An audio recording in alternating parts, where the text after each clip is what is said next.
Hi friends, అందరికీ నమస్కారం. Welcome to employees updates.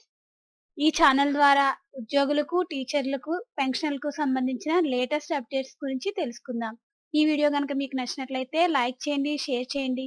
అలాగే మన ఛానల్ను సబ్స్క్రైబ్ చేసుకోండి. ఇప్పుడు పెన్షన్లకు సంబంధించిన ఒక లేటెస్ట్ అప్డేట్ రావడం జరిగింది. ఇప్పుడు నెలవారీ పెన్షన్లు పెరిగే అవకాశాలు. మీరు ఉద్యోగం చేస్తూ మీ జీతం నుంచి పీఎఫ్ కట్ అయితే ఖచ్చితంగా ఈ విషయం తెలుసుకోవాల్సిందే. వేతనాలు పొందుతున్న వారికి ఈపీఎస్ కింద నెలవారీ కనీస పెన్షన్ను పెంచాలని చాలా కాలంగా డిమాండ్ ఉంది.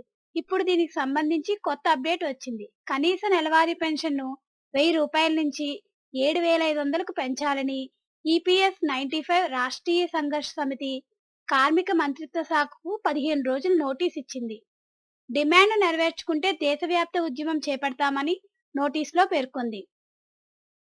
పెన్షనర్ల వైద్య సదుపాయాల కోసం కూడా డిమాండ్ చేశారు. ఈపీఎస్ 95 పెన్షన్ చాలా తక్కువగా ఉందని సంఘర్ష్ సమితి కేంద్ర కార్మిక మంత్రి భూపేంద్ర యాదవ్కు రాసిన లేఖలో పేర్కొంది. దీంతో పాటు వైద్య సదుపాయాలు అంతంత మాత్రంగానే ఉన్నాయి. దీంతో పింఛన్దారుల మరణాల రేటు పెరుగుతుంది. 15 రోజుల్లోగా ఈ పింఛన్ పెంపుదల ప్రకటించుకుంటే దేశవ్యాప్త ఆందోళనకు దిగుతామని లేఖలో పేర్కొన్నారు. ఇందులో భాగంగా రైలు, రోడ్డు రవాణాను నిలిపివేస్తామని, ఆమరణ నిరాహార దీక్ష చేస్తామని హెచ్చరికలు జారీ చేశారు. కనీస పెన్షన్ను ₹1000 నుంచి 7,500కు పెంచాలని, నిర్ణీత వ్యవధిలో డియర్నెస్ అలవెన్స్ ను ప్రకటించాలని కమిటీ డిమాండ్ చేసింది.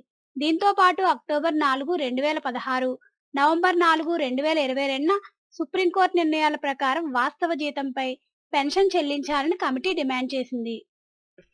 సో ఇది ఫ్రెండ్స్ అప్డేట్. ఈ లేటెస్ట్ అప్డేట్స్ కోసం మన ఛానల్ను సబ్స్క్రైబ్ చేసుకోండి. Thanks for watching this video.